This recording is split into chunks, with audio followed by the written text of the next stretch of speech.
Thank you for convening this set of hearings for members to bring their ideas before you. And I commend our Republican leadership for forming the task force and the work you're doing to bring the best ideas to fight the virus and restore our economy to full capacity while we deal with the issue of China. I'm really disappointed personally that Speaker Pelosi declined to appoint key leaders from the majority. Our long-term strategy related to China, military, scientific, academic, economic, must have a bipartisan approach to it. Also, I'm glad to see my friends from the House Financial Services Committee, Mr. Barr, Mr. Gonzalez, Mr. Riggleman. They've been a terrific leader on our committee on issues related to China that's been referenced today several times in terms of the World Bank and the One Belt, One Road issue. Today, I want to turn my attention to testify in front of you about securing America's vaccines for Emergencies Act. As we all know, on March 18th, President Trump invoked the Defense Production Act, a legacy of the Korean conflict.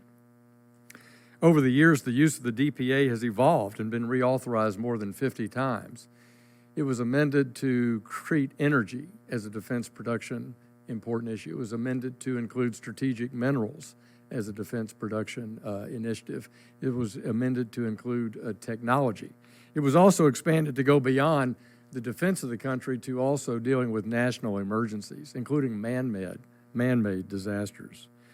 So today, a broad set of authorities that provides the President can be used to ensure American manufacturing capabilities can meet our national defense requirements in times of conflict or emergency.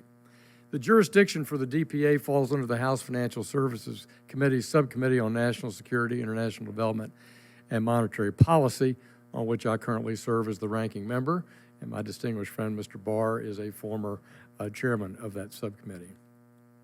That's when I saw the novel coronavirus spread through the United States in early March. I saw the need for crucial legislation to amend the DPA, and it was clearly apparent. So I introduced H.R. 6399, the SAVE Act, to amend the DPA to use its authority to include our medical supply chain, our vaccines, our pharmaceuticals, and medical devices. Senator Martha McSally has introduced the companion legislation in the Senate, and your colleagues, Riggleman, Gonzalez, are co-sponsors of this legislation. We need to use our free market system plus the DPA to make sure that we have a strategy to diversify our supply chain for our pharmaceuticals and medical supplies. This bill, simply put, was created with the intent of making our nation less dependent on one country like China and too few companies for the crucial and critical ingredients that go into pharmaceuticals that our citizens use every day. To put that in perspective, the impetus of the SAVE Act, a recent study from the Council on Foreign Relations, shows that 97% of all antibiotics consumed in the U.S. come from China. We can do better than that.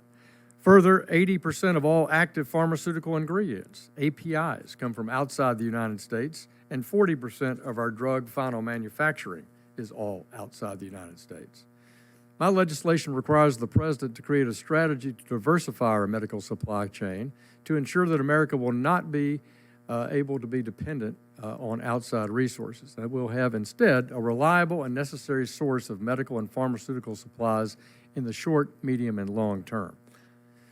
I encourage you to prioritize the SAVE Act as a part of your consideration for the task force. We must learn from our experiences over the years, learn from those who've gone before us who've amended the Defense Production Act to take into account for changing conditions. And these solutions, in my view, will be keep our nation safer, reduced at risk, and now in a public health emergency as opposed to simply a defense issue. So with that, Mr. Chairman, I yield back. Look forward to your questions. I wish you also a happy 4th of July.